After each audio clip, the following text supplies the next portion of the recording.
that everyone had a nice weekend.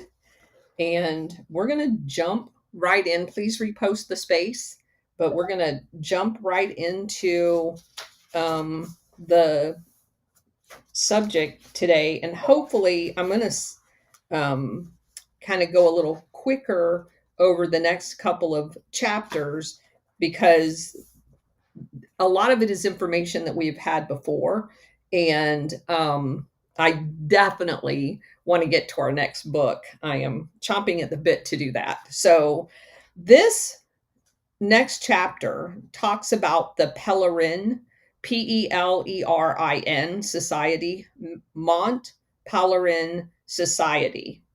And it focuses on a guy by the name of Hayek, Hayek. So I'm not exactly sure. Again, it's a French name, if that's how you pronounce it, but that's how we're going to pronounce it today. And it goes back to March of 1947. So this is, in close proximity to the end of World War II. And the original meeting was at the behest of Hayek. He was an Austrian economist. Now, I have to preface everything that we're going to talk about today with the fact that so many of the cast of characters came from Austria. That is where we found Otto Skorzeny, and that's where a lot of the original Nazis came from. That's in our story. Not that all Nazis come from Austria. That's not what I'm saying. Hayek was an economist, and the first meeting in March of 1947 had 39 participants from 10 different countries. And the reason why it's called Mont Pelerin is because that's where they initially met, kind of like Bilderberg. And that is in Switzerland, which again keeps coming up again and again. The idea to create an quote unquote informal network of both scholars and politicians had been kicked around, and they were very much interested. And you're going to see a kind of like a dual track here with many of the excuse me networks that we've talked about in past chapters. So they all shared a belief in liberalism, and they excuse me, they wanted to make sure that their version of liberalism was what was adopted as all of these new countries were coming online, the ones that were made post World War II. Mount Pelerin Society was incorporated in America in Springfield, Illinois, with the stated aim of facilitating the exchange, quote, the exchange of views among minds inspired by certain ideals and broad conceptions held in common to contribute to the preservation and improvement of a free society. Now, as you can tell from most of the material that we've covered, they're not interested in you and I's freedom. They are interested in a freedom for them to go around the world and do whatever it is that they want to do. Mount Pelerin Society's effort to create this goal and to restore faith in a market-based economy required a lot of planning by a central committee, so it didn't really look anything like you and I would call quote unquote freedom.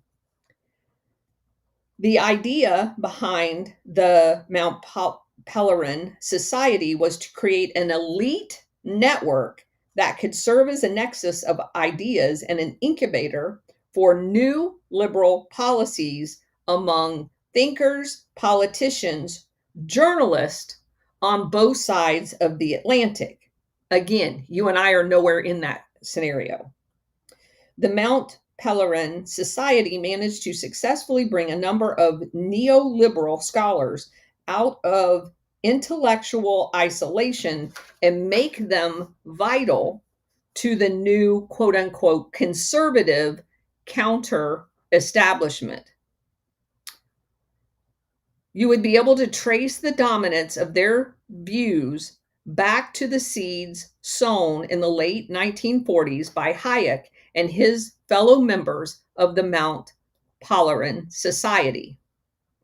Agreeing on proper terminology was one of their first tasks. And again, I can't say this enough. The focus on language by these people is so critically important. And that's the reason why I stress the ability to have agreed upon terms to have discussions, because it is critically important to convey ideas, and why those terms have to be specific. They maintained different conceptions about what the terminology was to be used. They had some heated debates about how to formulate that terminology. They focused on the elimination of vague terms and the shortcomings of traditional liberal theory. This is a quote: reconstruct a liberal philosophy which can fully meet the objectives which, in the eyes of most of our contemporaries, have defeated the promise of earlier liberalism that had been offered, unquote. So, Americans have tended to prefer libertarian or laissez-faire or even conservatism, and they wanted that to not be the road ahead. Neither Hayek nor any other of the leading members described themselves as neoliberal. They wanted to have the description of themselves as classical liberal. Hayek managed, in the words of Jamie Peck, to establish a, quote, transatlantic space of communication across embryonic networks of localized liberalism, unquote. Many people made the journey to Mount Pelerin were already well known within their fields and their respective home countries, while others would become known because of their association with this group. They had at the time become intellectually marginalized for many different reasons, because they were not mainstream people. Hayek's ambition to move beyond the marginalization is what primarily drove this group. Mount Pelerin could create a long-term strategy for intellectual dominance along the lines of what socialist organizations such as the British Fabian Society had done in the late 1880s. So they are modeling their initiative off of the Fabian Society. Hayek would elaborate on why he and his associates wanted to emulate what had been done a generation before. Quote, in an essay that was entitled "The Intellectuals and Socialism," he noted, quote, in every country that has moved towards socialism, the phase in development in which socialism becomes a determining influence on politics has been preceded for many years by a period during which socialist ideas governed the thinking of active intellectuals. So, That's what they're trying to do with this organization.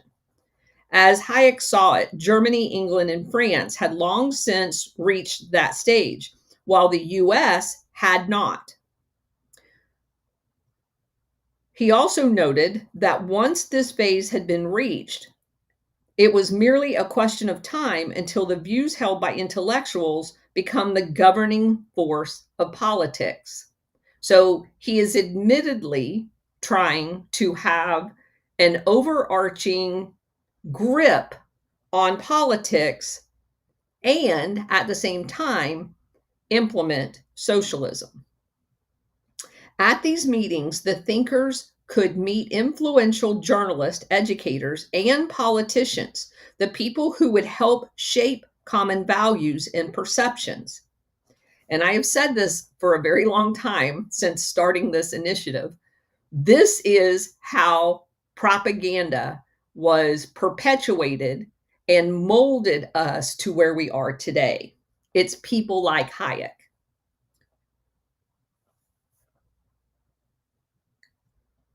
The urgency of this task required a willingness to go beyond laissez faire and create a liberal utopia.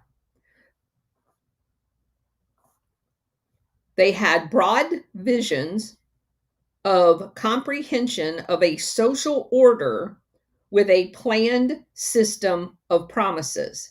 The next step to create an institutional framework that could promote broad visions of a liberal utopia required funding. So they're going to go out and look for people to sponsor this complete propaganda machine. Hayek received most of his initial funding for Mount Pelerin Society from a group of Midwesterners, U.S. businessmen keen to gather intellectual firepower for a new conservative movement. Among them were the wealthy DuPont brothers, owners of DuPont Chemical, and Jasper Crane, who had retired after a long service as executive vice president of that company.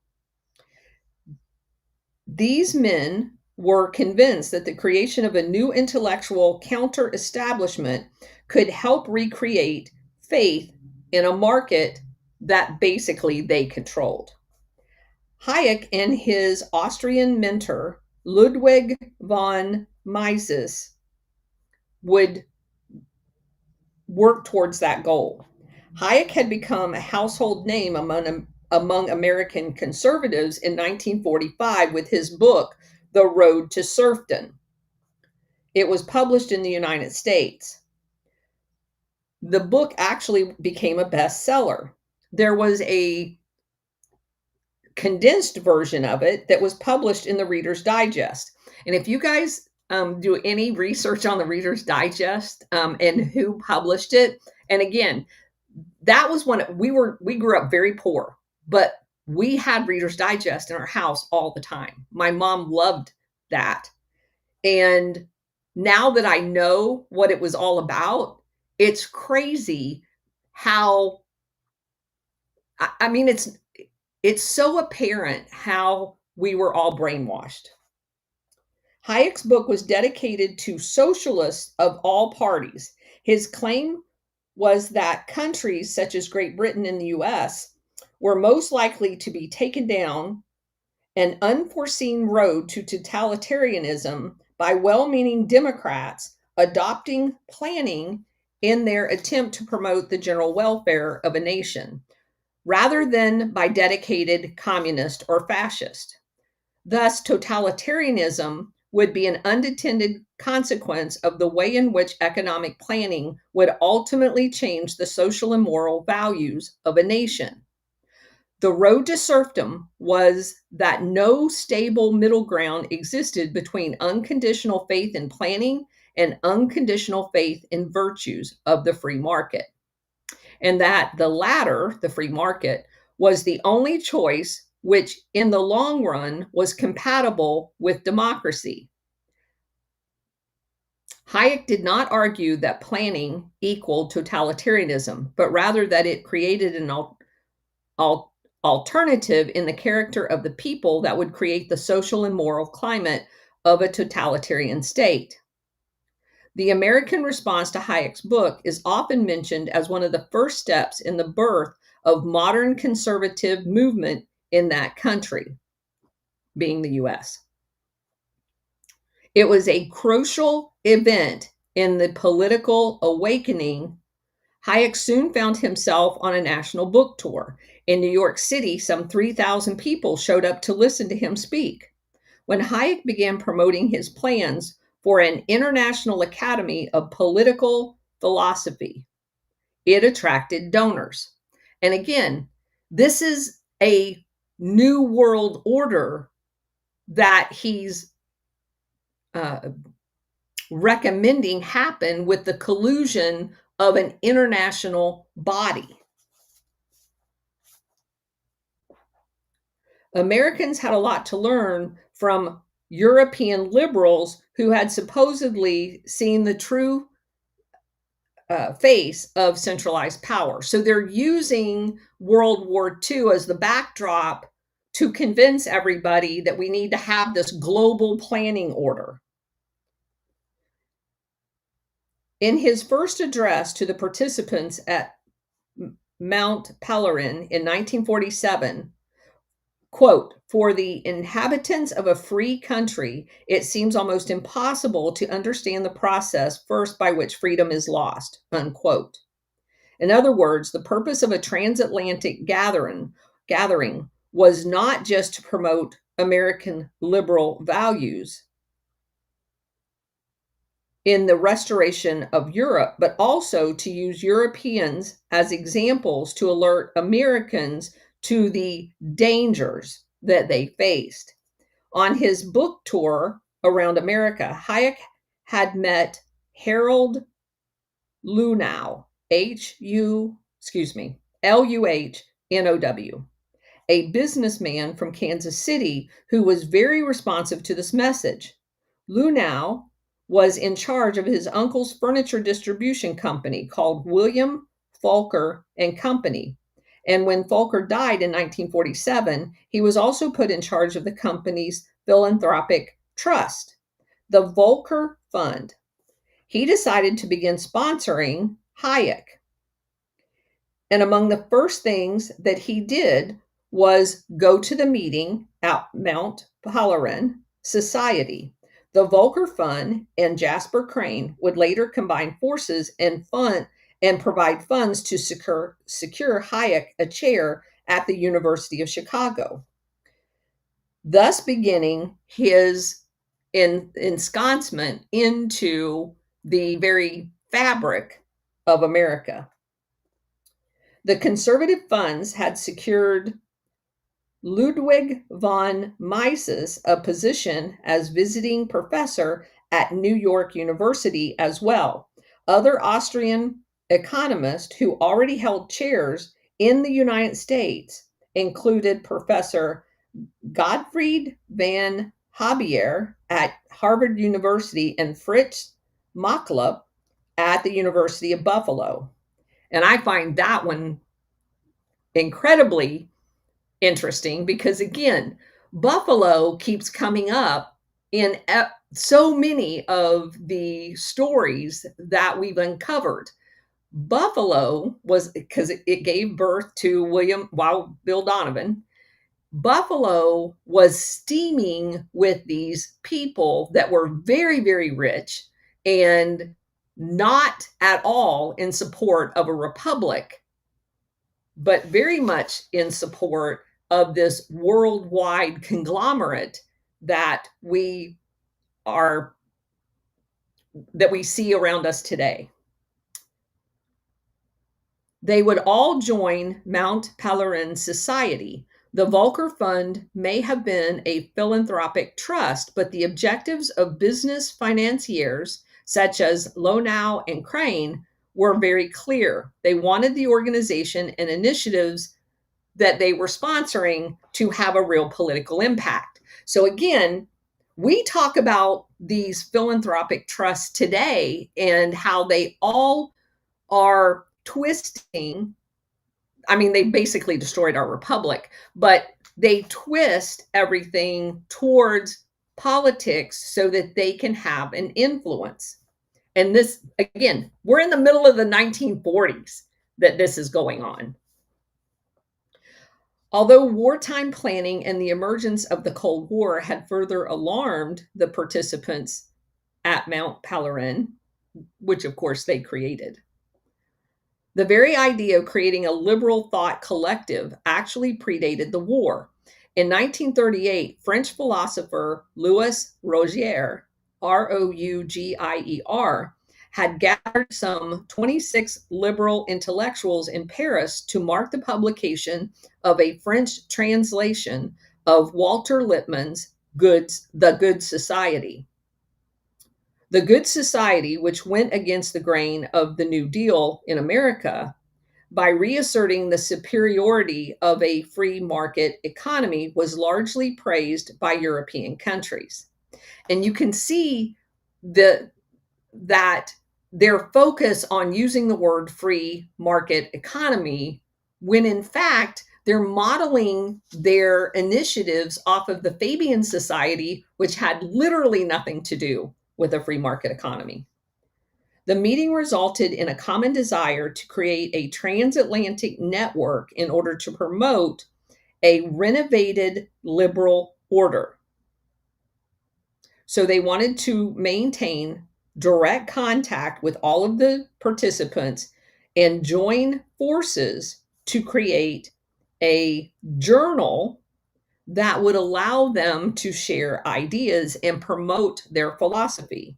One such organization it's a French name, but basically translates to a new order of liberalism with a committee that's international. That's kind of the name of it. And the acronym is CIERL. The war disrupted their ties to each other and delayed the implementation of their ideas. The meeting at Mount Pelerin continued where it had left off. The group that met at Mount Pelerin in 1947 included prominent intellectuals like Raymond Aron, Aron, Maurice Allais, Allais, and Karl Popper. Hayek had also invited numerous journalists, things like from Barron's, Newsweek, Human Events, those types of organizations. And again, Newsweek for a very long time has been associated with the intelligence community.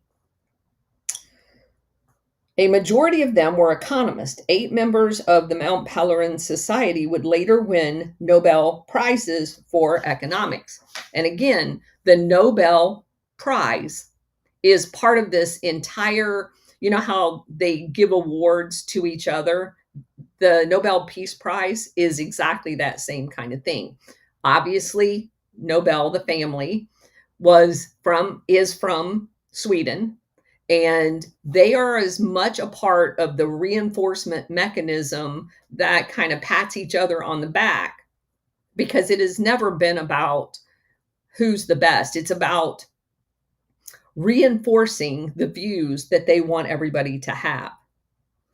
European and American schools of liberalism were present at the meeting, such as the Austrian school, which was originally centered on Vienna, but largely transplanted to the United States, and Hayek's colleagues from the London School of Economics, which of course we know is associated with the same people that run Oxford and Cambridge, and again is affiliated with the intelligence community. Several British people, several German people, that had been originally exiled from the quote unquote establishment were all able to come in and kind of pat each other on the back and welcome this new international society. Among the members and the predominant schools were Chicago. The University of Chicago had emerged during the 1930s as a center in opposition to FDR's New Deal policies. They would later become known for an emphasis on monetary economics, quantitative theory of money. At Mount Pelerin, it was strongly represented by Frank Knight, Knight, and people like Aaron Director and George Stigler, Stigler.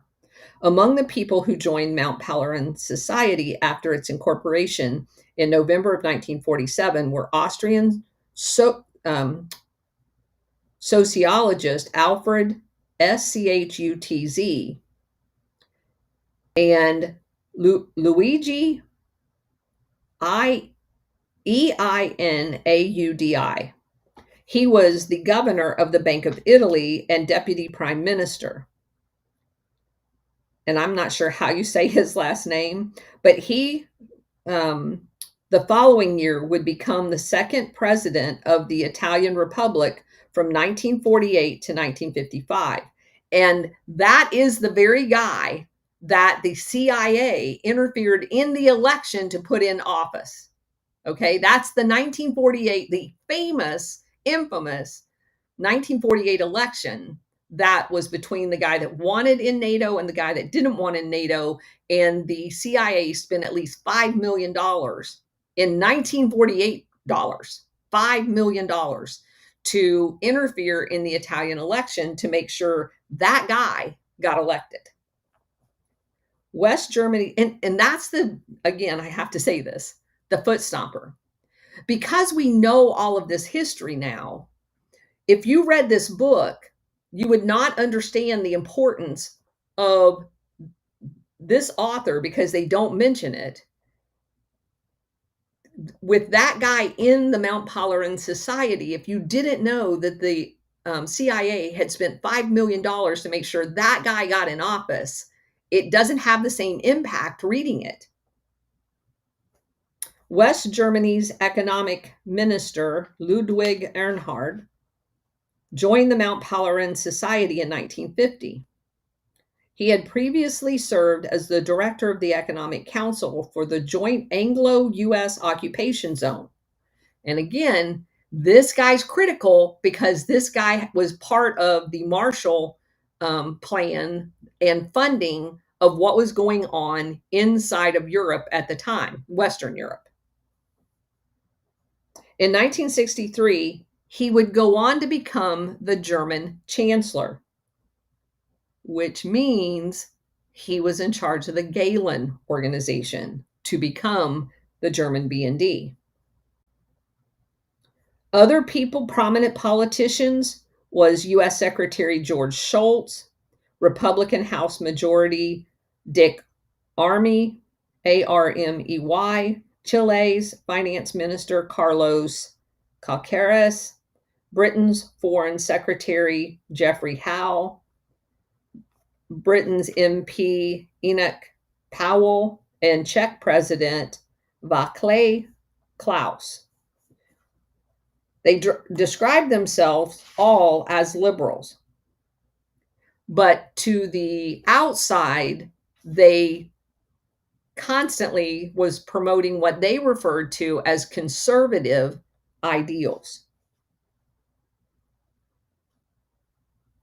They focused on things like rule of law, private property, while at the same time promoting things that went against the grain on those topics.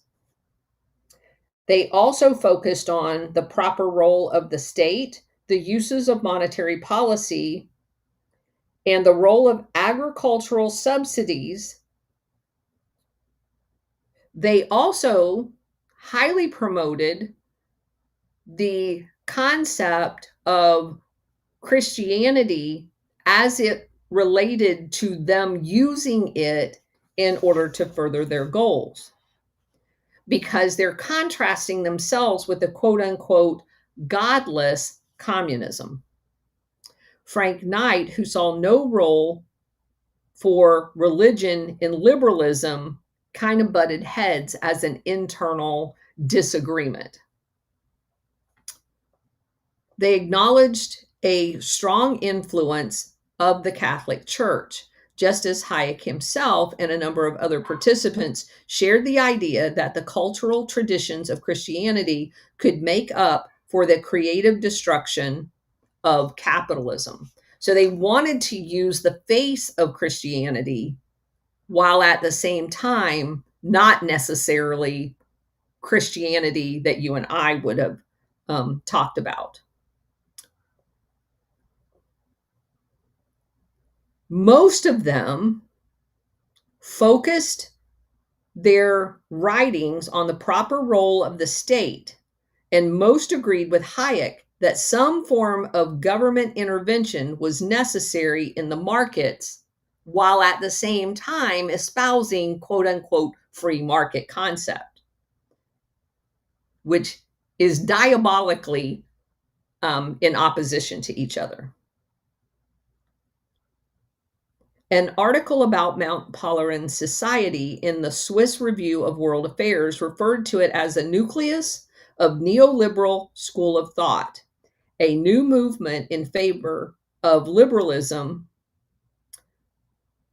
but wiser by the rich experiences of the participants. Also, they acknowledged that societies were willing to accept that liberalism was not a natural order and that markets did not work by themselves. So again, they're advocating government control of markets while at the same time to us they're positioning themselves as quote unquote free marketeers.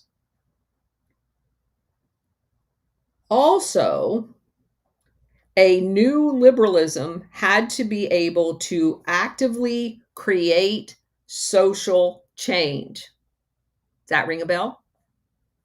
Although the Cold War and the threat from the Soviet Union would occasionally be addressed directly at Mount Pelerin society, it was to some extent seen as such an obvious problem that it was not worth mentioning. In a sense, the Mount Pelerin Society was more concerned about domestic containment, which goes along with domestic terrorism that the counterparts in the paramilitary apparatus was focusing on. Okay, the second Mount Pelerin meeting happened in Switzerland in 1949 and had papers on quote unquote Soviet science and Soviet genetics controversy. But it was not until the seventh meeting in Berlin in 1956 that the challenge from communism became a major theme.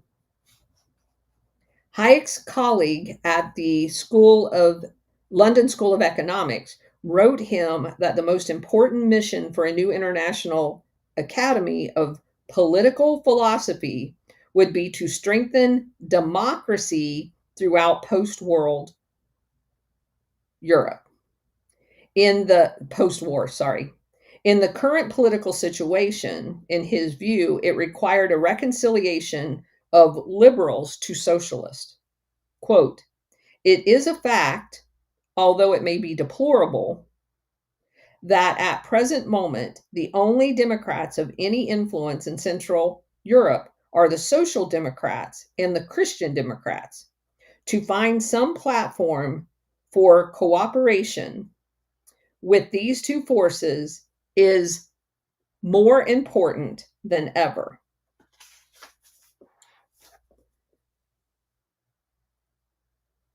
Ludwig von Mises, who at one point wanted Wilhelm Röpke, Ropke, excluded from the society because he said that he was an outright interventionist, i.e., controlled markets.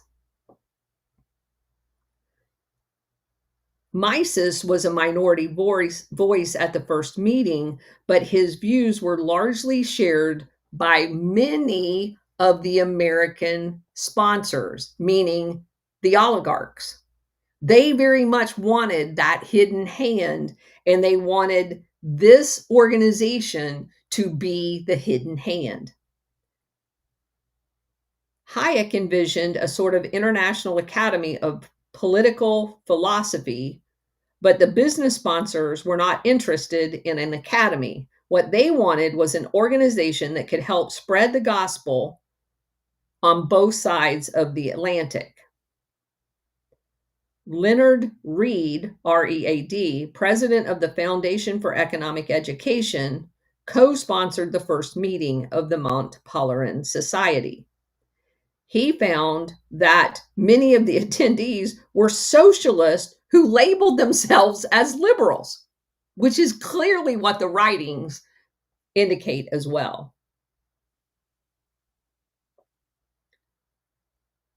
He was not sure that the Mont Pelerin Society would become the proper vehicle for what they wanted.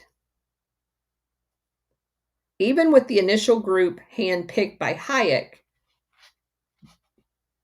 the group ranged all the way from state interventionist to one who was an out and out socialist.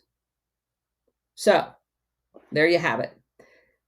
After the initial meeting at Mont Pelerin, a worried Jasper Crane wrote to Hayek that he had been told that not all of the participants were completely forthright in their belief and support of what Crane wanted to have happen.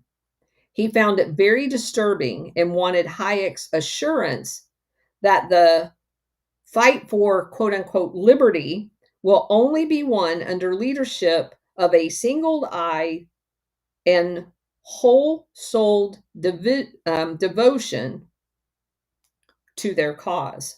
Hayek eloquently turned Crane's argument on its head by admitting that there were a certain lack of homogeneity in the American group. And this is a quote from what he said. They not only differed a good deal among themselves, but almost every member of the American group did regard some of the others as not true liberals. There's a tendency to create an unreasoning orthodoxy which treats traditional liberal principles as a faith rather than a problem on which reasonable people can differ, unquote. Hayek's plea for tolerance did not deter Crane, who still found the future recruits should be scrutinized with great care because he didn't want to spend money on something that was not going to be advantageous to his further growth of his company. It would not be the last time that Crane attempted to put pressure on Hayek regarding the need for orthodoxy and a stronger found it vitally important would meet with American businessmen in the hopes that they would lose some of their distrust of what they were all about. At the first meeting in the United States in 1958, which Crane co-sponsored, he was concerned that Wilhelm Röpke and other German liberals might attack the business community in America and undo much of the good that had been accomplished by the Americans meeting separately. Röpke had a bee in his bonnet on the preservation of traditions and a curious horror of commercialism. So, you can see the internal conflict and the way in which this group was being steered. Mont Pelerin Society was meant to lead a new classical, liberal/conservative counter-establishment. Hayek himself wanted the meetings of the society to be private and off the record, much like the Bilderbergs. He invited influential journalists. He did not want them to do any reporting unless the members decided otherwise. His main concern focused on long-term shifts in the intellectual climate. He talked about waging a 20-year battle of ideas using Mount Pelerin Society. The official Memorandum of Association for the Mount Pelerin Society mentions the organizing of conferences and the circulation and possible translation and publication of papers. It was mentioned that the appointment of correspondents in various countries as a task of the society meant that they would have more direct channels of influence. Some members wanted direct publication of political ideas that were generated by these meetings. One of the people from Monaco, excuse me, argued that a gathering of minds such as Mount Pelerin Society could have an immediate propaganda value. The discussion on how to have a political impact continued in the following years. In June of 1949, Karl Brandt, Brandt, wrote to Hayek to urge more momentum and speed, using the phrase, "Rome is burning right now." So, in West Germany, Ludwig Erhard was acting on the ideas of the Mount Pelerin Society members, such as Walter Eucken and Alfred Müller-Armack, as well as Wilhelm Röpke, in creating a social market economy, not a free market economy. These transatlantic tensions helped Hayek move towards a more aggressive agenda. In his view, they needed a revived Germany, which would be key to European stability, not just in economic terms, but a way of regaining those values on which European civilization was built. They wanted a restoration of the economy in West Germany and believed it to be key to the economic rehabilitation of all of Western Europe. Organizations like the Mount Pelerin Society would play a special role in this process. Here's a quote. "That means that the ideological climate of socialist Europe must be changed by a subtly organized and well-concerted propaganda campaign which the U.S. could safely leave to European advocates without showing their hand too openly."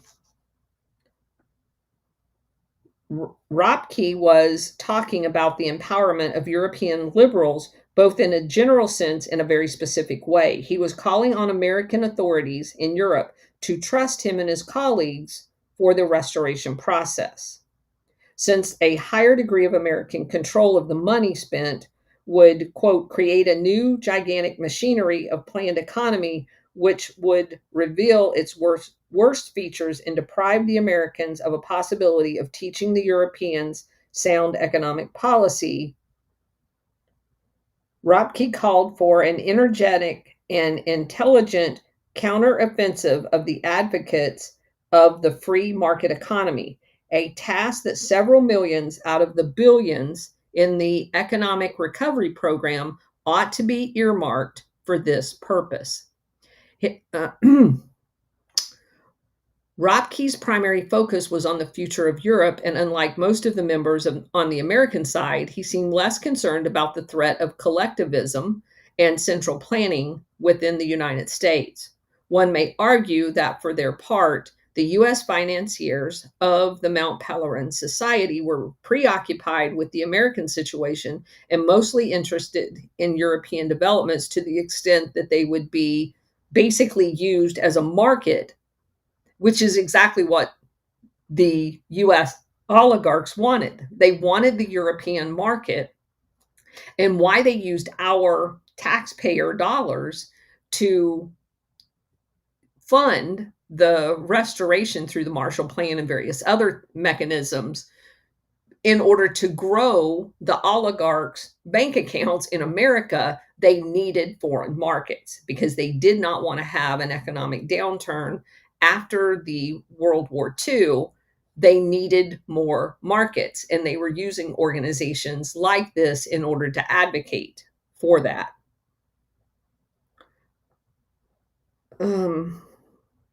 Mount Pelerin Society's Swiss secretary, Albert Hunold, Hunold, was eager to gain influence beyond the practical matters of this new organization.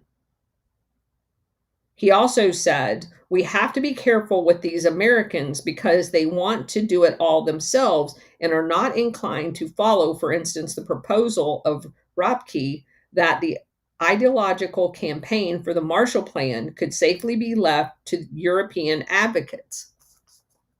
The American sponsors, for their part, remained suspicious about a number of European members, not the least of which were the German liberals, who attempted to reconcile liberal capitalism with the long-standing German traditions of basically socialism.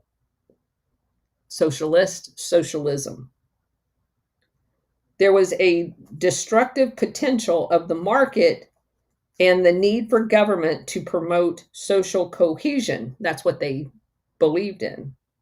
So, again, a struggle for the pocketbook. Mount Pelerin Society meeting in Kassel, Kassel, in 1960, the editor-in-chief of the broadcasting company Deutsche Welle, Welle, Dr. Hans Otto Wissmann, looked back on the dramatic first years of the German economy and concluded that the complete economic disintegration between 45 and 48 had been a blessing.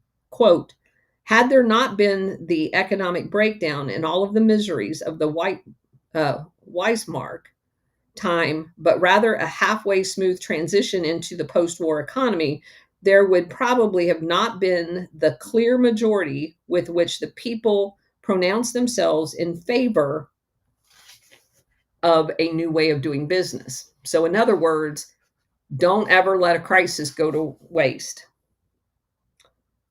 In June of 1948, Ludwig Erhard had, without the consent of the Allied authorities, simultaneously lifted wage and price controls, and in doing so, changed the economy overnight. Within 2 years, the industrial output of Germany had tripled.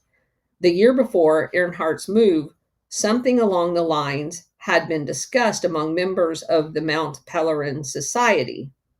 Members of the society most likely influenced Erhard in other ways as well. Close ties between the Mount Pelerin Society and Erhard's team of reformers were established early on. Erhard joined the society in 1950, and by 51, almost all of his associates had become members. So again, you're talking about a large amount of people that is falling under the influence of this organization in the late 40s and early 50s. By 1951, the Mount Pelerin Society had grown from its original 39 participants to 167. The channels of influence within the classical liberal counter-establishment was huge. They had established more think tanks. They had recruited more academics and more business people, as well as more politicians into their fold. Many members were now founding members working at or affiliated with think tanks that met the original goals of the Mount Pelerin Society. Let's see. Some of these think tanks that were associated with the Pellerin societies would include the Hoover Institution, the Heritage Foundation, the Center for Study of Market Processes, now the Mercatus Center at George Mason University, the Institute of Economics in Paris, France, the Fraser Institute of Canada, and the Center for Independent Studies in Australia. Not only had the functions of the society changed by the late 1950s, but so had its scholarly focus. Okay. Was the society as influential as it intended to be from a political sense, or was it merely a social club to which many influential people belonged? Clearly, it had a huge impact on Western Europe, specifically on Germany. By 2005, this is a footnote. By 2005, the Mount Pelerin Society had close personal ties to more than 100 neoliberal think tanks across the globe. There is a listing of those in a document called Neoliberal Hegemony, a Global Critique, that was produced in London in 2006. So the Mount Pelerin Society is one of those things that has been in the background for a very long time, and most people have never even heard of it. And that's the reason why I thought this book is so critical to us understanding the full breadth of what we're dealing with. The next essay, which I'm just going to briefly go through, talks about the neoliberal anti-communist on all fronts. Research on the history of neoliberal thought rarely addresses the issue of anti-communism. The role of the Mount Pelerin Society, the denunciation of Keynesianism and the welfare state, and the proliferation of think tanks had a major impact on people like Reagan and Thatcher. Yet neoliberalism emerges out of this history as a global vision. The investigation of its anti-communist dimension is generally never discussed. Wilhelm Röpke, one of the pioneers of neoliberal thought, although less well known than Hayek, Röpke, exiled after 1933, was equally prominent in its early years. But there is a direct linkage between neoliberalism and anti-communism.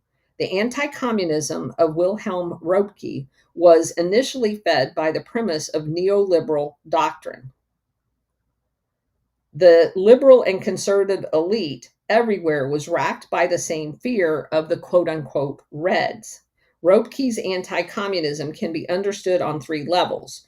First, an outcome of his economic thinking. Second, a product of the liberal and conservative intellectuals from the early 1920s and 30s. And third, as a wish to contribute combative propaganda. And he found all of them in the Mount Pelerin Society, which is why he joined. The first, the sources of there was two ways of approaching neoliberalism and its relationship to communism. The first deals with its content in strictly economic terms. From 1925, the young Röpke, already a university professor, draws the conclusion about the impossibilities of a rational socialist economic policy.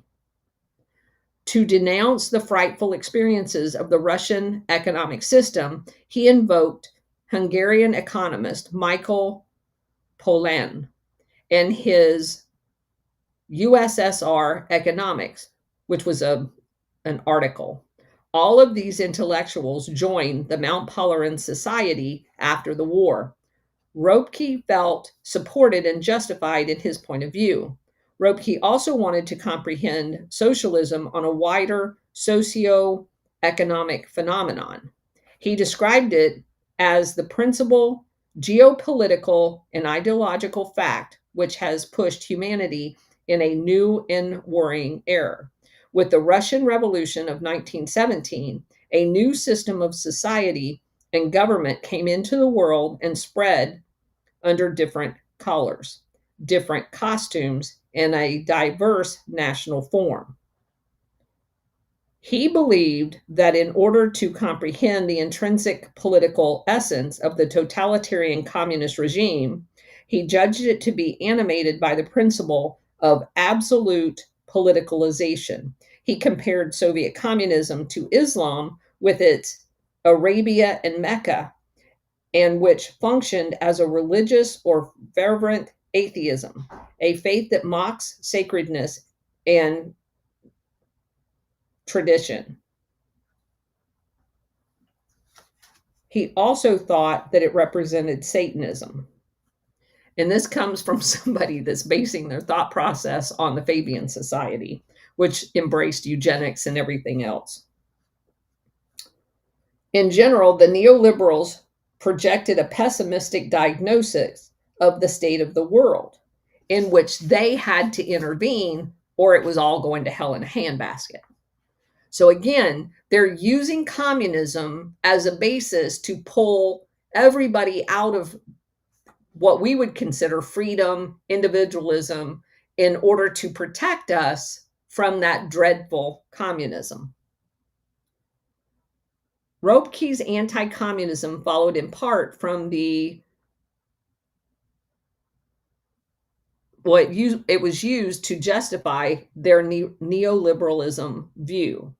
The young Professor Ropke was one of the many liberals and conservative intellectuals that were concerned about the quote unquote masses during the 1920s. In Switzerland, he wrote about fascism and communism, notably using immigrants in which he interviewed.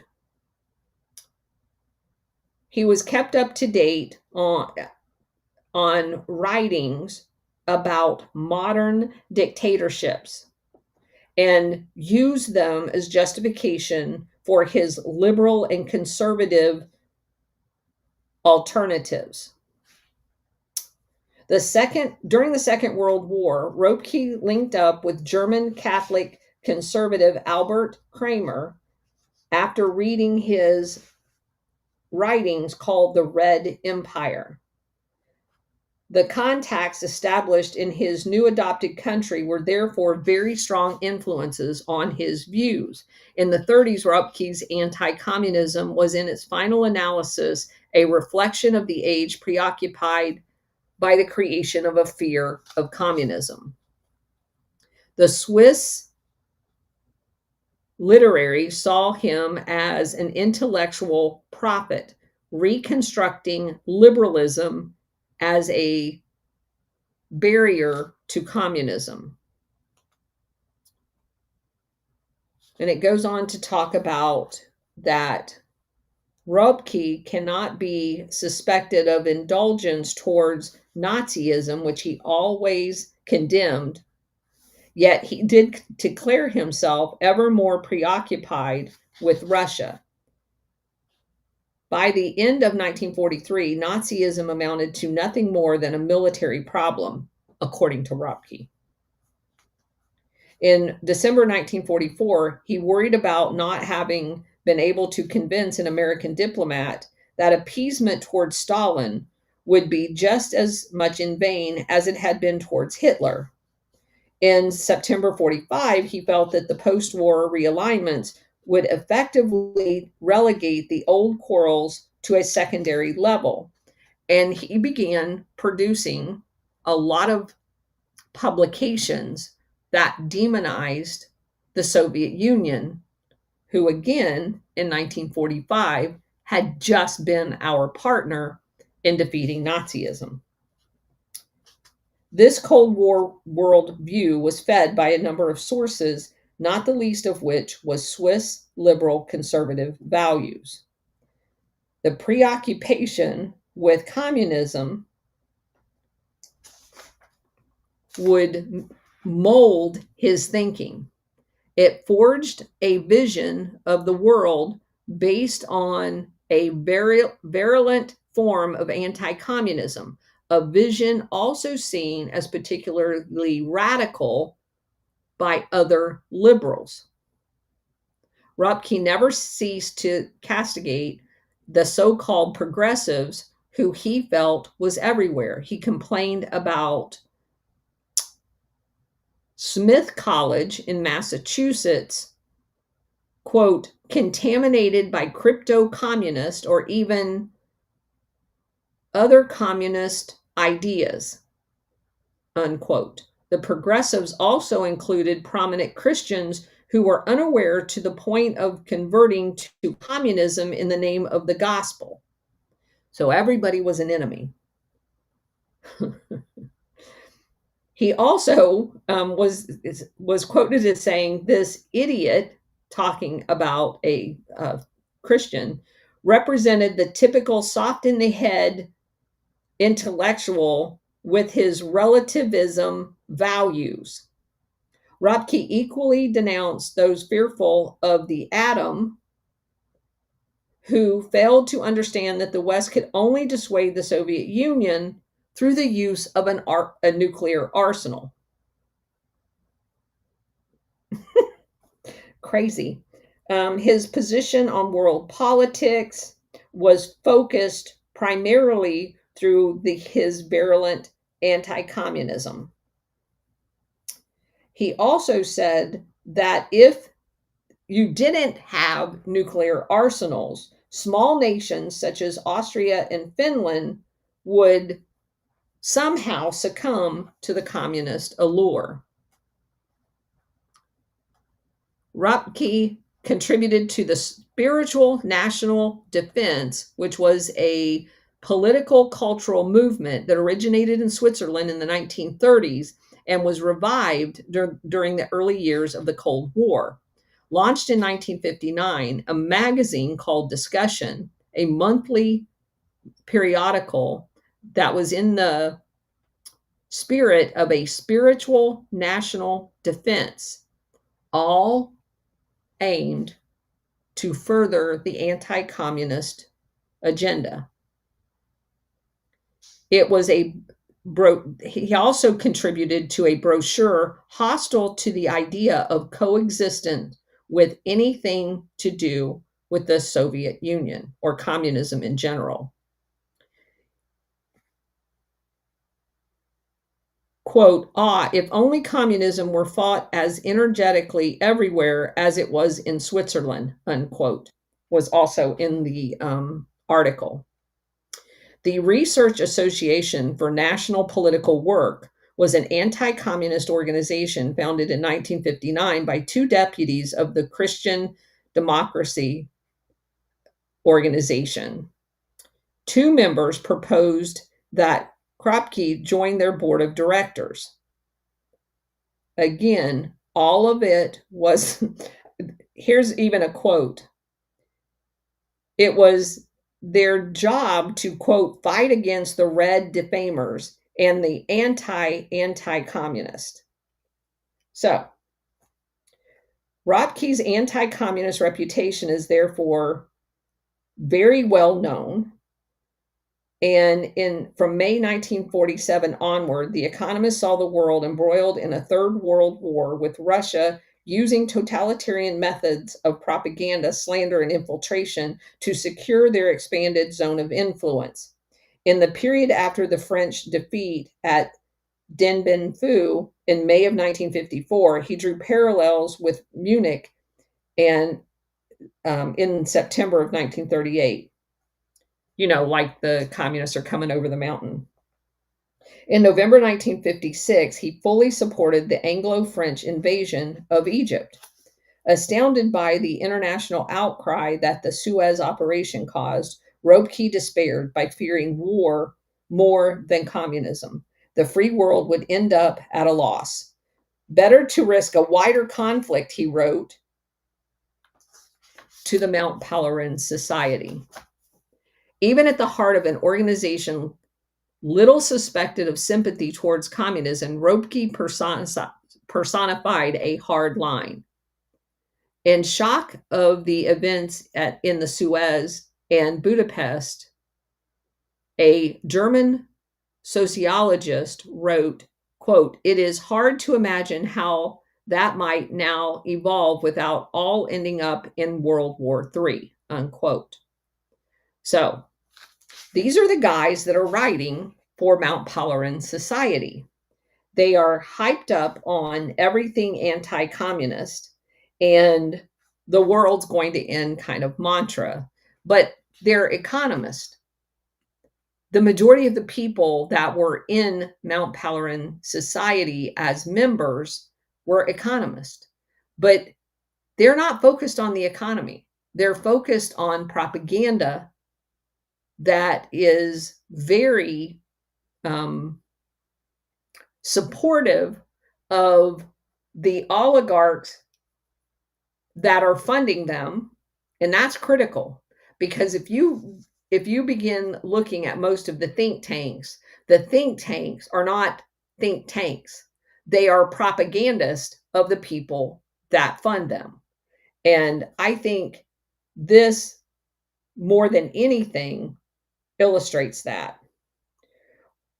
In closing with this chapter, I just want to say this. Ropke had very close ties to William F. Buckley and Russell Kirk.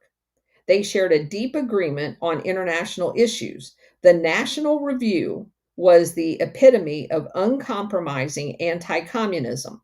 James Burnham, a well-known author of The Managerial Revolution, had his own column entitled The Third World War. And keep in mind that the Fabian Society, which gave birth to all of this, said very clearly there will be 3 world wars. And these people are writing about it.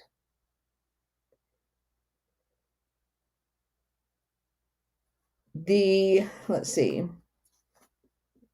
In a short essay of quote unquote fiction history, it was written by Ropke. We are in August 1939, and the Soviet Union is about to trigger a war, having annexed the first of the Balkan countries, and then Persia. So where there is no fire, he's writing fiction, creating it. Convinced that Westerners will not want to, quote unquote, die for Constantinople, Stalin invades Turkey in his scenario. And then says that if we don't fight against this fictional representation of communism, that we're going to be consumed by it. Again, he's an economist. So, one last quote. The German-American economist Karl Brandt added that it is not the colonial question, but the communist threat that weighed down on colonialized people. Ropke shared the unease that the inevitable process of emancipation was taking place at the very moment when the free world, in quotations, could not afford it. The West would struggle to counter communist advances in the third world. So let me rephrase that. He does not want freedom for third world countries because he believes if left on their own, they're going to choose communism as opposed to, quote unquote, democracy from the people who have enslaved them for the last several hundred years. So therefore, he writes to justify continuing colonialism just to keep them out of the hands of communism. That's Ropke. That's the people that we are dealing with. So he goes on to talk about how you can't possibly free Africa, because if you do, they're going to fall into the arms of communism. Again, this quote unquote think tank is advocating for the oligarchs to keep their colonial slavery, because if they're freed, they may go with someone else other than the party that had kept them enslaved. You just can't make this shit up. So that's it for today. The last section of this, and we're almost done, and we probably will be able to cover it all tomorrow, talks about the use of Christian networks in this anti-communist venture. And it's a very interesting couple of chapters, but they're short chapters, so I think we can probably get through them all tomorrow. So with that, we're going to open it up. Just the evil people doing the evil deeds, and they give themselves awards. You know, it is quite, yeah, it's quite something, actually. I just cannot get over it. I see Ron and his new avatar. Yeah, fancy. Yeah. Hey, Ron. Go ahead, Ron. Hey, all right. So you guys are touching on something today that's like very near and dear to my heart. We're talking about the Austrian school and Keynesian, and I grew up listening to my dad read to me from Road to Serfdom by Hayek and all this stuff. So, I mean, you know, I'm skeptical of some of the conclusions that this I forget the name of the guy that wrote the Transnational book, or the group of guys.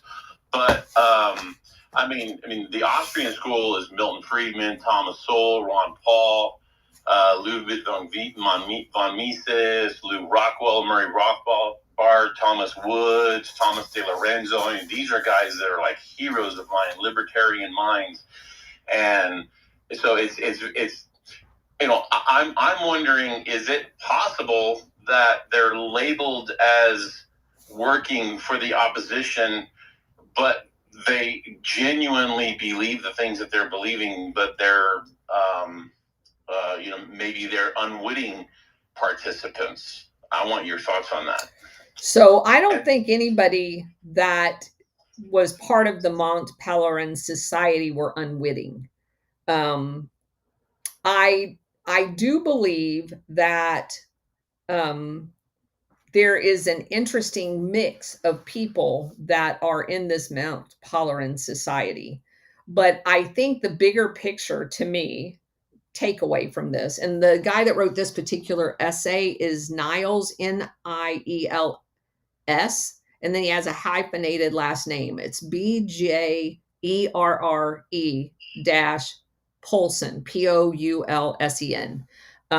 I do believe that the takeaway for me is that the funding source of these organizations that people choose to electively join drives a lot of what the product from the societies or institutes or think tanks or whatever produce.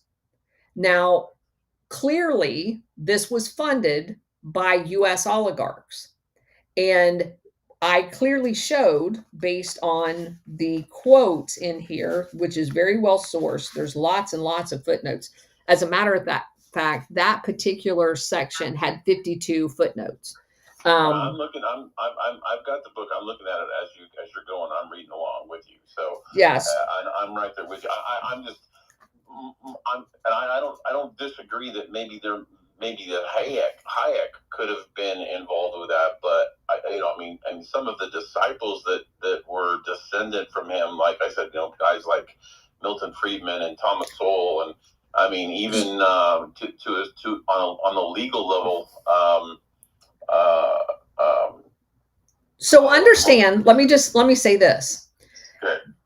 The rhetoric, as far as believing in free institute, free trade, free enterprise, and that you can be attracted to someone based on the overt nature of what they're saying, and be associated with them in a dotted line to that. Because what they were saying out loud in many cases was very different than the tenets of those that joined Mount Pelerin Society. The actual collection and the affiliation with their funders wanted a avenue to drive political change.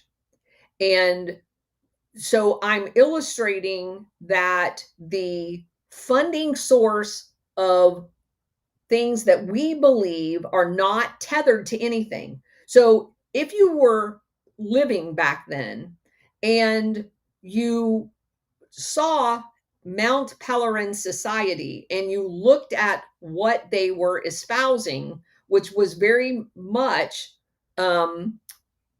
free enterprise.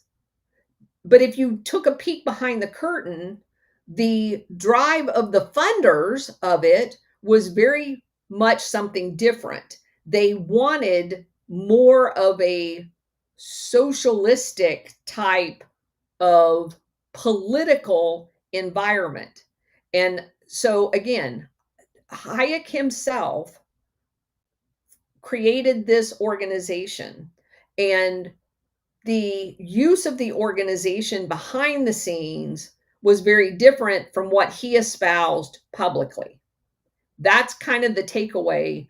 And to me, the importance of that in the application today is that, especially on the conservative side, with people that we've associated before we woke up with William Buckley and the people that wrote at National Review and all of these other things, they portrayed themselves as conservative when, in fact, thanks to Donald Trump, they've now been exposed as not being conservative in the way that you and I are conservative.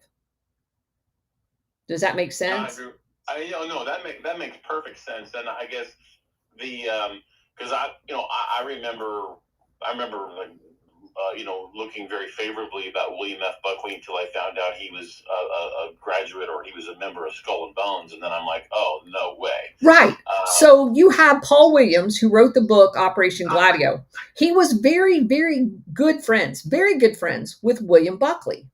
Now, that doesn't mean there's anything wrong with Paul Williams, but he was directly affiliated, hung around with, socialized, considered William Buckley a friend. And so you have to be able to delineate people that may be proteges of these people, because eventually, like William Soule, goes out on his own and unequivocally moves away from anything that's liberal. And he is the first one to tell you that he was very much a liberal early on in his career. And so him affiliating with Hayek makes perfect sense. But the older he got, the more real conservative he got. And so a lot of these people will tether themselves to some of the people that are espousing, especially economically, economist-wise, people that they feel early on represents them. But the older they get and the more intellectually independent they get, they may move away from them. Okay, I see where you're going with that, and I'm on board. That makes a lot more sense. It's just when you start talking about Hayek and some of these other people that, I mean, again, these are heroes of mine from that I believe were true conservatives. So it just kind of gets right into the same arena as John Birch Society for me. So I'm just peeing in your rice bowl a whole bunch, aren't I? Yes, you are. I don't like it, but that doesn't mean that I'm not open-minded.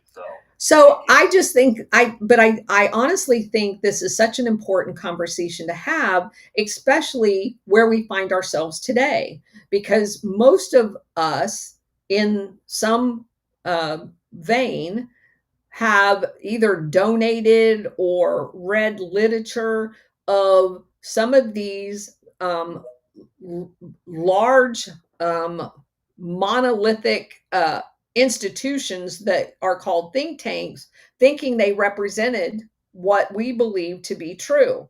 And I what is that one publication? Is it the American Thinker? Now that I know all about Operation Gladio, I go, my friend, a fellow retired Air Force colonel, sends me articles because he reads that. And he's like, okay, tell me what's wrong with this article. And they very much carry a standard line of thinking that does not actually represent real history at all. And it is very disturbing to me that, American Thinker? yeah. Wow. God, you're just like kicking me in the nuts every 5 minutes. Well, if you know history as it relates to Operation Gladio, like the fact that the CIA overthrew Congo, overthrew Chile, overthrew and what we did in Taiwan, and the fact that we have attacked China repeatedly through Tibet, the Uyghurs, and all that other stuff. Some people will write historical articles that try to use a historical non-truth, like Taiwan was a democracy in the 1950s, and you just, again, you have to, yeah, that's not true. They were under martial law for 40 years. So any discussion of Taiwan's history that does not admit Chiang Kai-shek immediately declared upon arrival in Formosa martial law and lived under martial law and murdered tens of thousands of Formosans is, to me, bullshit.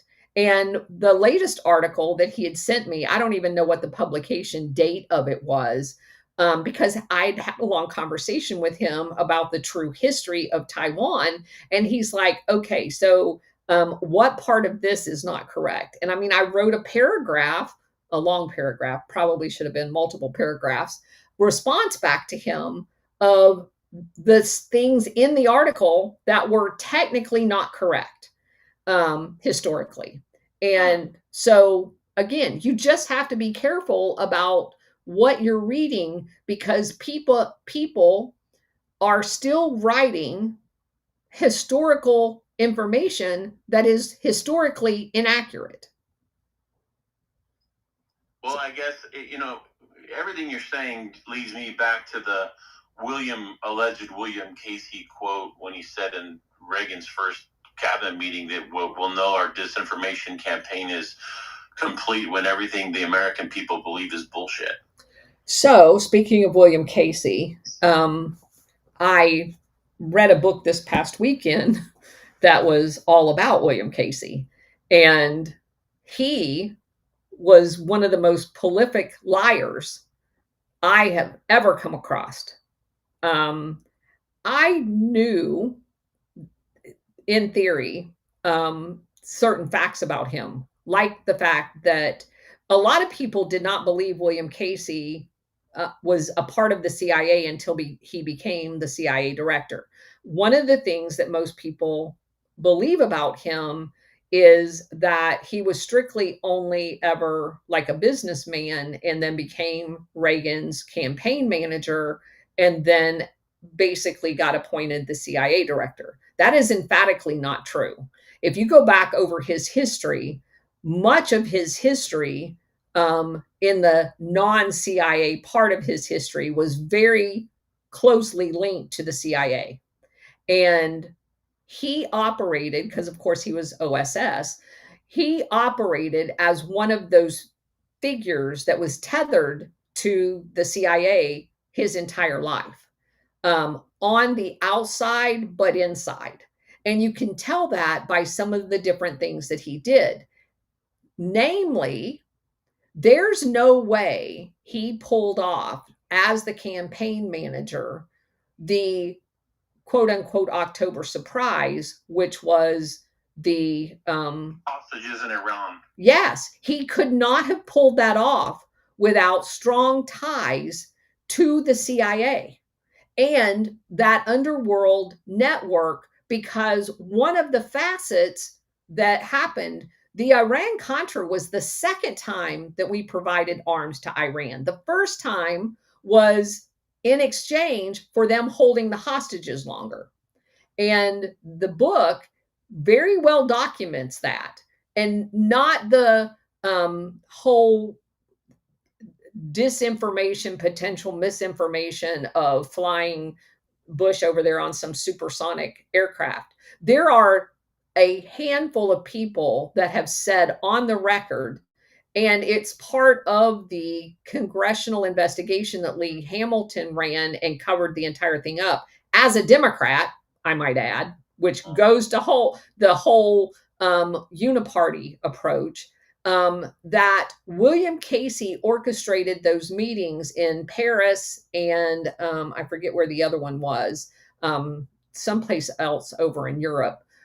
There was at least 3 meetings, and the weapons people, that it was a brother group, 2 brothers from Iran originally, that orchestrated the sale of those weapons the first time to Iran. As a result of, there were spare tires, and again, Israel was used as the link to provide those weapons to Iran in exchange for holding the hostages until the day Reagan was sworn in.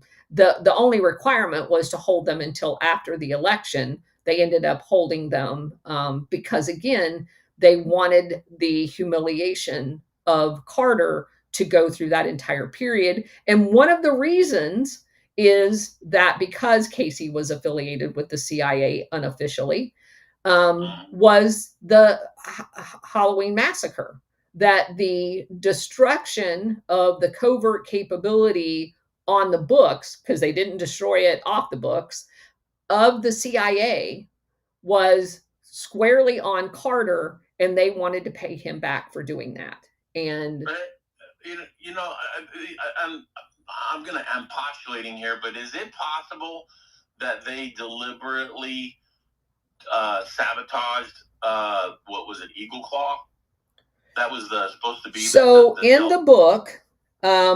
There were people who said that happened, that it was that there were mechanical issues on the 2 aircraft that we lost initially that was designed to fail, because they had to have a minimum of 6. There was 8 launched, and the 2 coming back, and then the third one obviously had problems, which then aborted the rescue. So yes, in the book, they talk about that. Of course, now it's absolutely impossible to prove, but there was a guy that was interviewed in Iran, and there was a guy that the author went to Israel and talked to, that said that happened. That makes sense. What was the name of that book? I don't know. I'll have to go get it. It's in the other room. Text it to me later if you could. Sure. Thank you for that. That's sure. That's just wow. You kind of really like blown me away today. Thank you. Sure. And thanks for noticing my new profile pic. It's the same one I had. I just had it. Yeah, you had it digitized like AI. I see you playing with that AI shit. All right, Miles, go ahead. Thanks, Colonel. I kind of feel the frustrations that Ron's going through with learning, relearning history. I'm so glad that we have our Gladio glasses on, but at the same time, I can't even listen to a normal debate like last night, where Truth Teller and this other guy, I'm not familiar with him, Haz Alamin. I think he's a Lebanese guy, but they were discussing, but they had a lot of different bullet points about the Bolsheviks, and this Haz guy was promoting communism like it was such a great thing, and but they never know anything about Gladio or the International Syndicate, so they got everything wrong. And unfortunately, I did listen to it, but you can't interject and go, wait a minute, guys, you're not talking about everything, just a couple things. But they were saying how Christianity was the source of, or maybe it was Catholicism or Christianity, that was the source of communism. And of course, truth tellers saying, no, it was the Jews. So, I mean, it was just this back and forth on these different religions, but they're not getting the whole picture of what was really going on internationally with the syndicate. So I'm just glad in a way that I know this stuff now, but it's also frustrating that they don't know it. So why do you feel that you can't interject with the truth? That's the whole purpose of us doing this. It was a debate between two people, and you couldn't. Oh, they weren't a Q&A. Oh, okay. There was no Q&A. Okay. Well, we need to set up a debate with me then. Colonel, I just wanted to say thank you for everything today, and I wish I could stick around, but I'm supposed to do a show here 3 minutes ago, so I've got to get. But God, I wish I could stick around for this one. But no problem. Anyway, have fun. You guys have a fantastic day. Thanks again. Sure. All along, go ahead. All right, Colonel, I have like 5 different things that once cohered, but they've since discohered. One thing that I just wanted to point out is, I think we need to remember, like both, after World War I and World War II, the kind of right and center right that many probably American planners would prefer to have worked with were discredited as far as their popular base in Europe, because they had participated with, what amounted to, a just disaster, losing war effort. And so to some extent, I think what we're seeing here with this kind of like multiple mask wearing, basically what we're talking about is collaborators with what would become NATO, right? They're going to have to work with, like you're not going to try to build a bridge with pylons on quicksand. And the center right and the right have been discredited. So they're going to work with these, what and the CIA called the non-communist left. And there's a real similarity there with what they were working with in Europe, with, how the CIA used the so-called non-communist left in the United States, which to me is best typified by, our good friend AOCIA, who's working with the party of Dick Cheney, basically, because Dick Cheney endorsed Kamala Harris.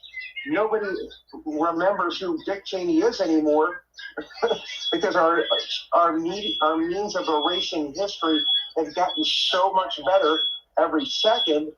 And it's just like, to some extent, it's like the U.S. is working with what was there to work with in the post-World War II context. And to the extent that it was the word socialist, in my opinion, has to be used very tentatively, because, essentially the aspect of state intervention, in these economies that these elites wanted, right, were really based on, tailoring their economic production to fit with, Western European economic unification, right, which was led by CIA and led by the elite economic cartels, as whatchamacallit shows. These were the same elite, economic cartels where, France and Germany were using even before World War II, and with sneaky offshoots in Belgium in case shit got tricky, So the word socialism, I think, has to be, this is a very elite kind of disguised use of the word in a similar way, in some sense, that we see with ALCA being used for the Democrats that have moved so far right to become Dick Cheney. So, yeah, anyway. Yeah, I can't disagree with that. I don't know where you are at all along, but that screeching noise in the back is very distracting. Southern, go ahead. Yeah, I kind of fell across this because Thatcher really intrigued me when she became prime minister. The way she handled things. Plus, I was a young female growing up trying to see women who were independent, so I had to go across the pond. But the thing that was interesting about Margaret Thatcher was she was a Milton Friedman fan. She did some really good things, and Reagan copied a lot of that, but they both ended up with the same problem at the end. They cut interest rates, they deprivatized, they did a lot of things to create more opportunity, but monopolies, big guns got involved, the big guns from the top. So you were kind of back into this monopoly again. It just wasn't owned by the government. So that's the part everybody drops off the plate when you're looking at a playbook. They don't have the oligarchs, the international syndicates, all those people that are influencing money, controlling money. So moving forward, what is the best way to run a country financially? Because I remember Thatcher saying, we shouldn't be a society. And she explained it very clearly, but her voters were very confused because she didn't want people being dependent on the government. If I have a problem, then the government needs to solve it. She wanted less government. She wanted to deprivatize the oil and gas. But I guess what I'm trying to get across here is I see all these societies that come up with all these plans and their models, but at the end of the day, they do not factor in international impact with people who control money and power. So how do you build the right model, or can you financially? Well, you can if you empower the individual, which is basically going back to our republic, and you eliminate the central bank concept. That's critical. And the one thing that I will tell you that I've noticed about Thatcher and Reagan is that their internationalism militarily and the overthrow of governments was done collectively. I think, and this is just my opinion, that the focus on the economy was a distraction for everyday people, for them to use the might of the government outside of their respective countries in furthering the international syndicate oligarchs' wealth. So we will give you peanuts by giving you a tax cut, and you guys go ahead with the propaganda that we're going to feed you. You guys will think we're the best leaders that have ever come around, but unbeknownst to you, at the same time, we are going to go overthrow the government of Nicaragua. We're going to go overthrow the government of Angola. We're going to go create the Iran-Iraq war. All of those things were going on during their administration.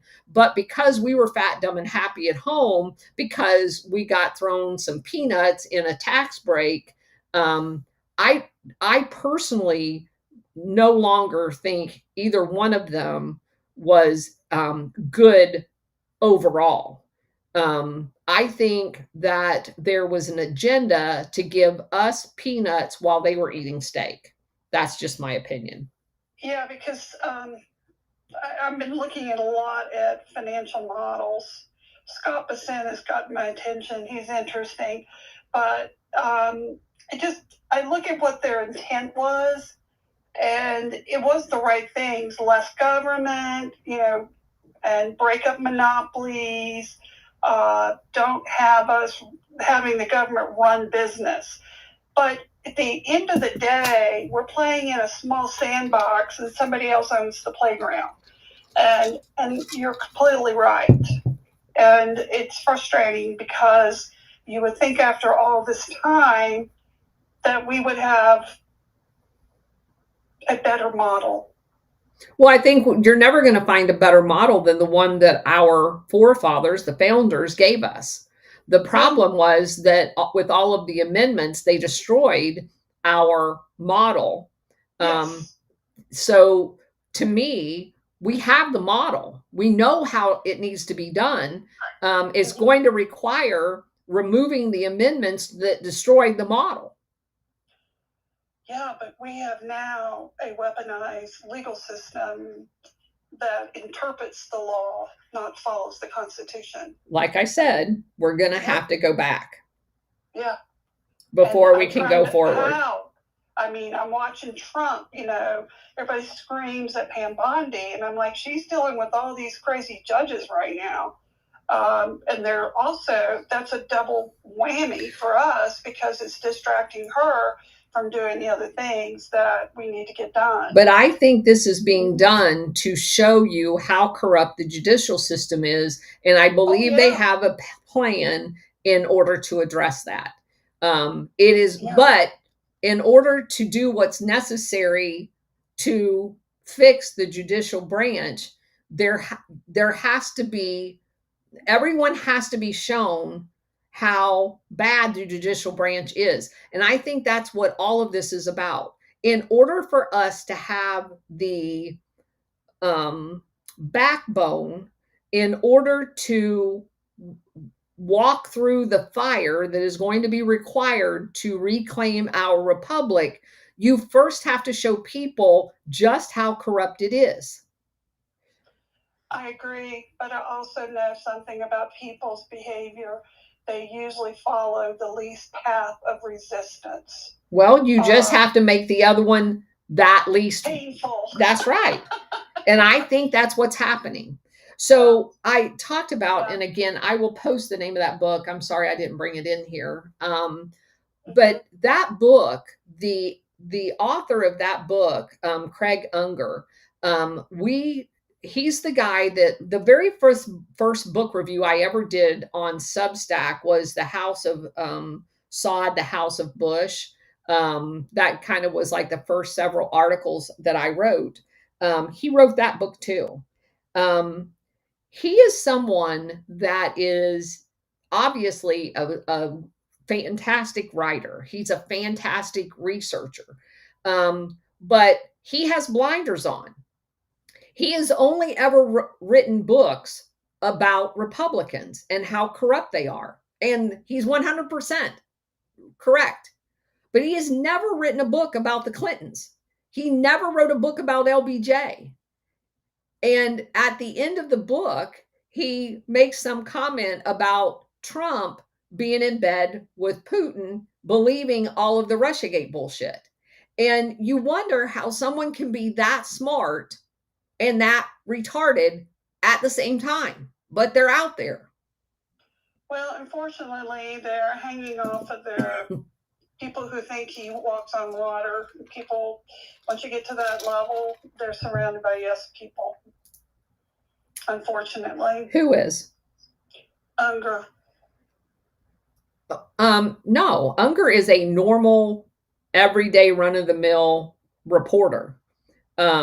He is not but he has blinders on as it pertains to political parties. Again, very smart man. And you wonder how that you can do all of it. And as a matter of fact, it's hilarious when you read the book and how he acknowledges the Republicans, namely Casey and Reagan and Bush, could have never gotten away with the October surprise without Lee Hamilton, who is a Democrat from Southern Indiana. I lived in his district when I lived in Indiana. Totally corrupt politician, bar none.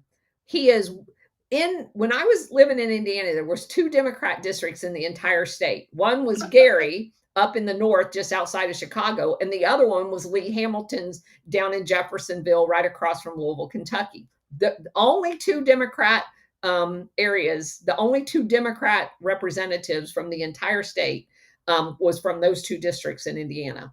He was as corrupt can be. There was always allegations of election shenanigans, blah, blah, blah. So he acknowledges in his book that without Lee Hamilton, Reagan, Casey, and Bush could have never got away with the October surprise, that Lee Hamilton, leading the investigation in the House of Representatives, basically sold the farm and protecting them, not calling all of they found boxes and boxes of receipts of the weapons that we sold to Iran through Israel in an abandoned women's restroom in the basement of the Senate building.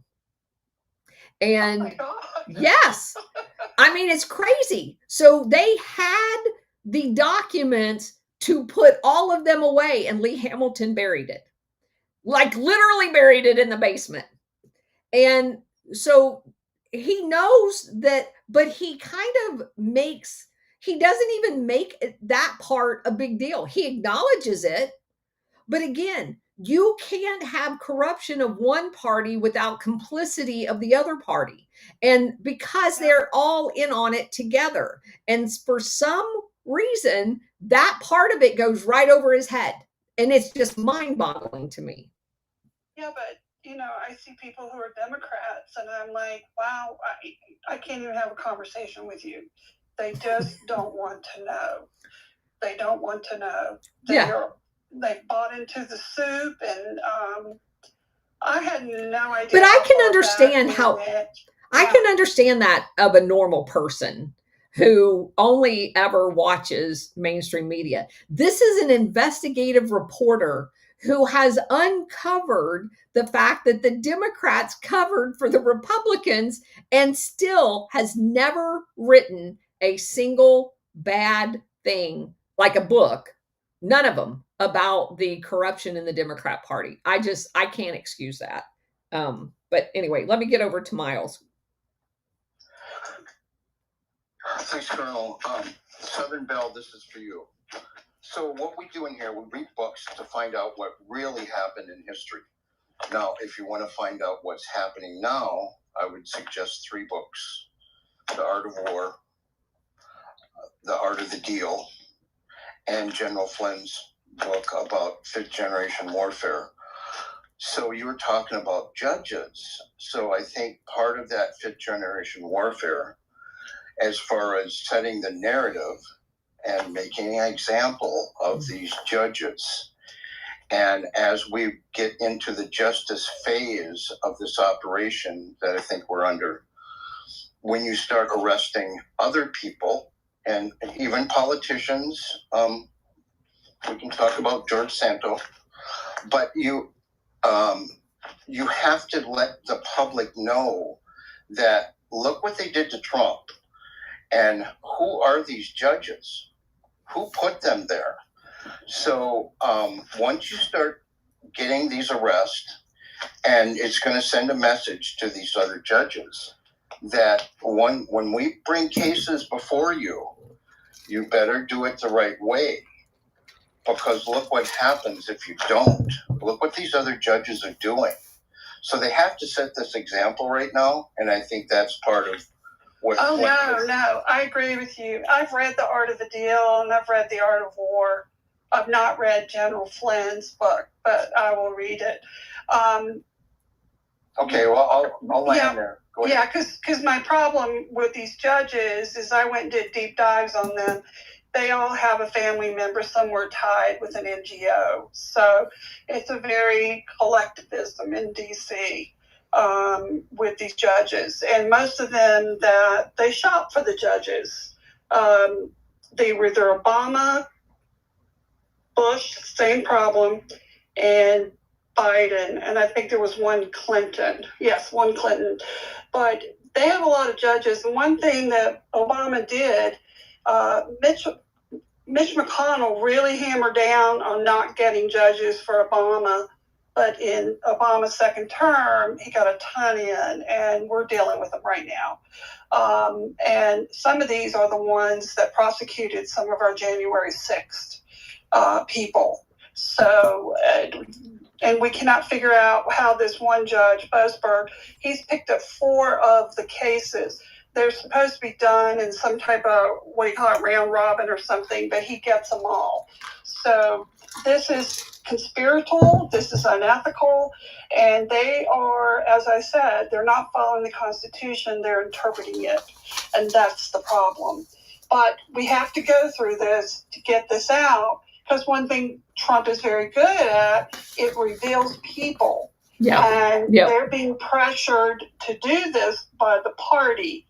So again, once people get so immersed in the Democrats, it's like a cult. Logic is not on the table anymore. Critical thinking skills is not on the table anymore. They are bought and sold for, and they're fearful.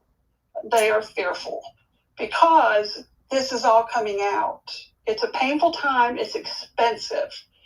And they're using the immigrants because they want them for votes. They want them for the 2030 census. They can have more federal money in their state. They want to pick up seats. They don't want to lose seats. Right now, they're positioned to lose 12 seats.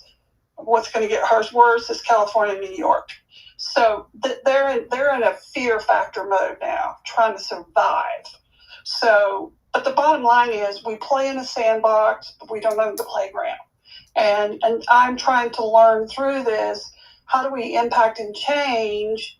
And I'm concerned about 2026 because Republicans don't turn out. And this is one thing we have to really pressure, is to make sure that we get a ton of elections in 2026 so we can finish what Trump has started. And I'm just trying to learn because I have a voice and I want to be able to help educate, but motivate people. Yep. Motivate people to move. Okay. Yep. But thank you for the opportunity. Sure. Thank you. Sure. All along, go ahead.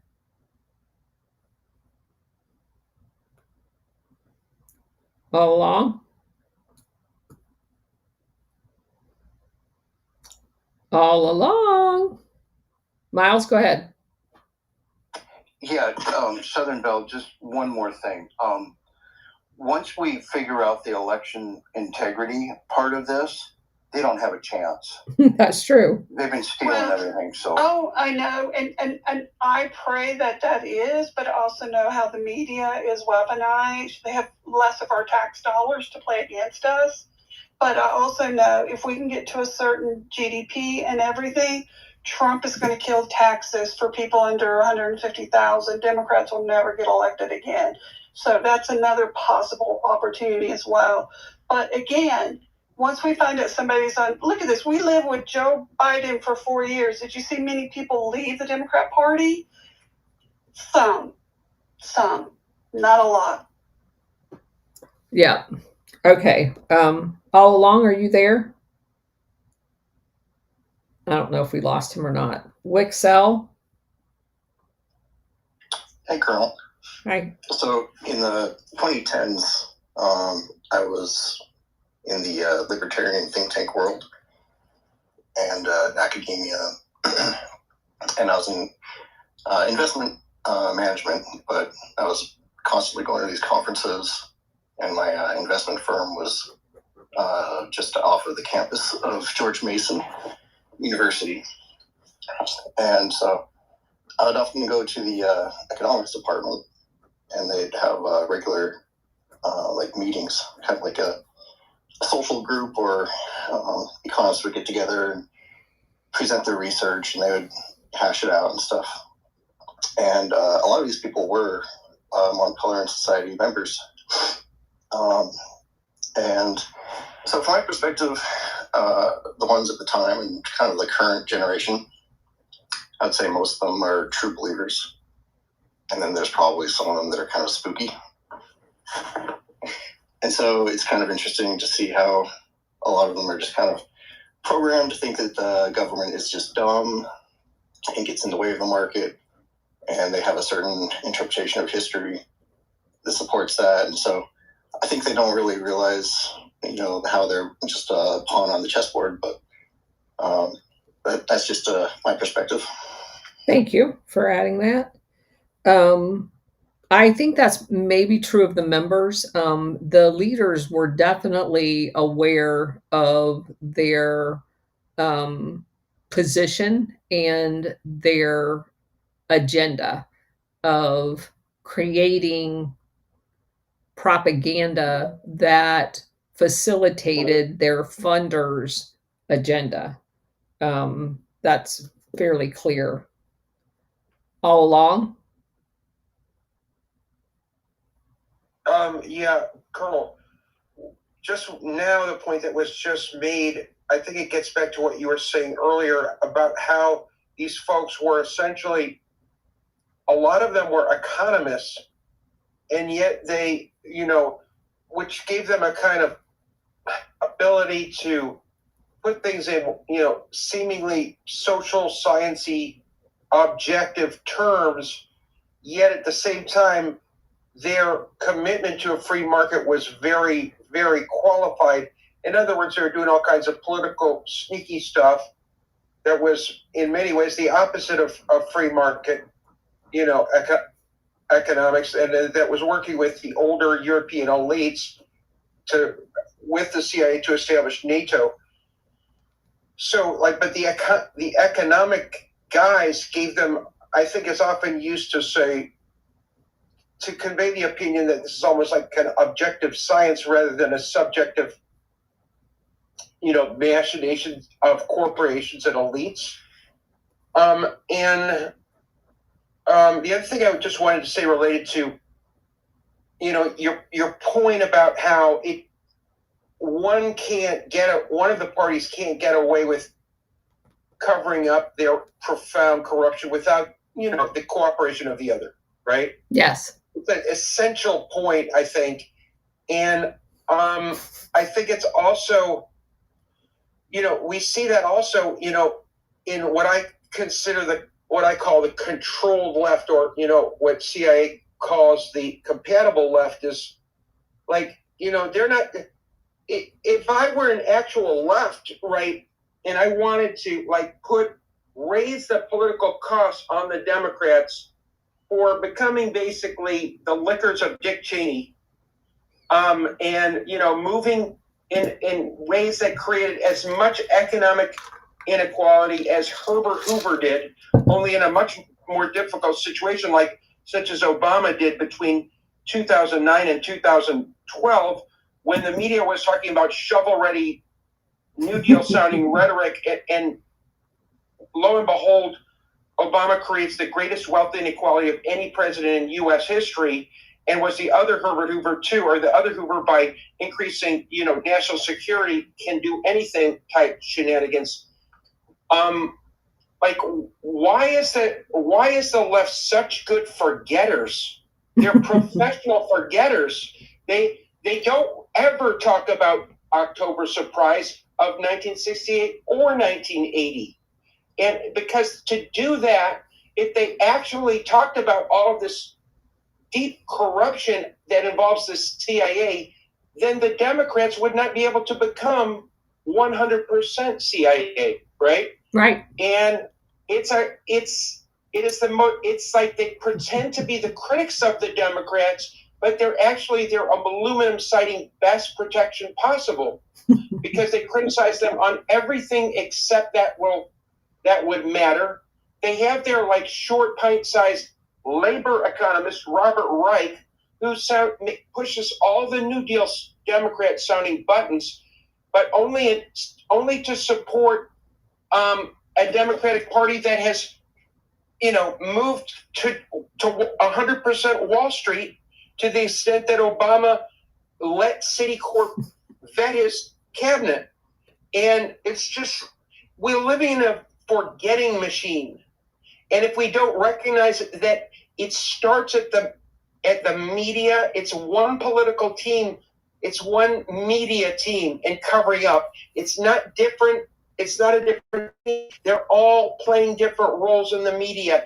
And I think this is why we have to focus, at a higher level in the consciousness production, process by just taking down this media system and figuring out how can we dismantle these overlapping shields that offer the flexibility to protect the corruption and also the unity to protect the corruption, because they're one team. They're a professional forgetting machine.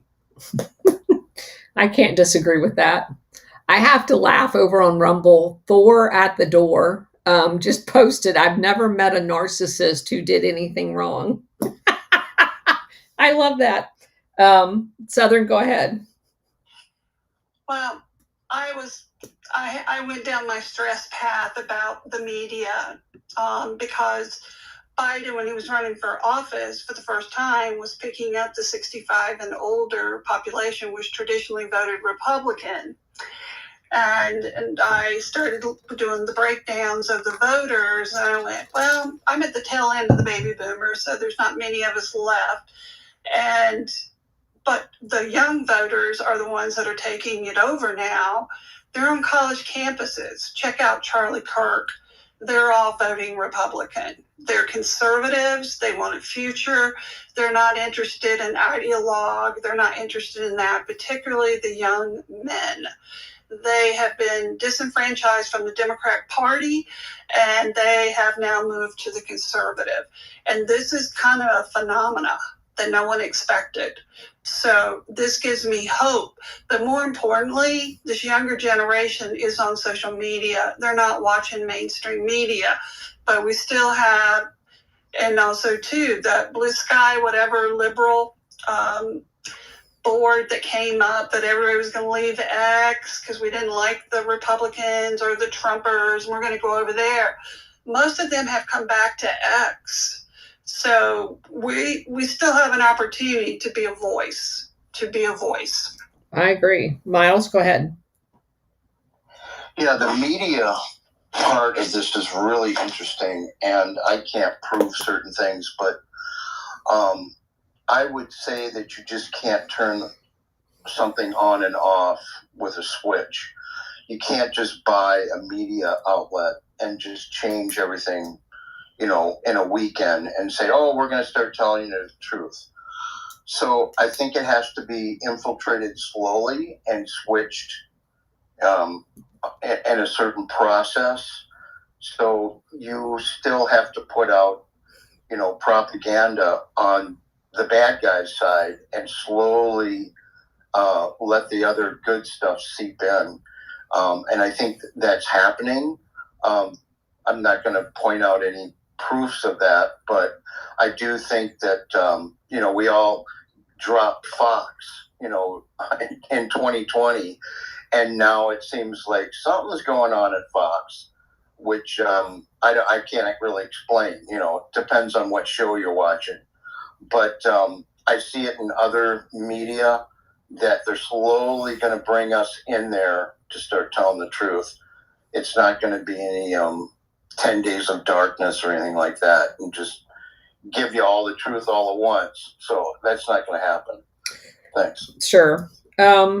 Okay. So I don't see any more hands. We're past 6 o'clock. So we're going to go ahead and sign off. Hopefully tomorrow or the next day, we will be done with this book, and we're going to move on to Kevin Shipp's book, which is going to blow your mind.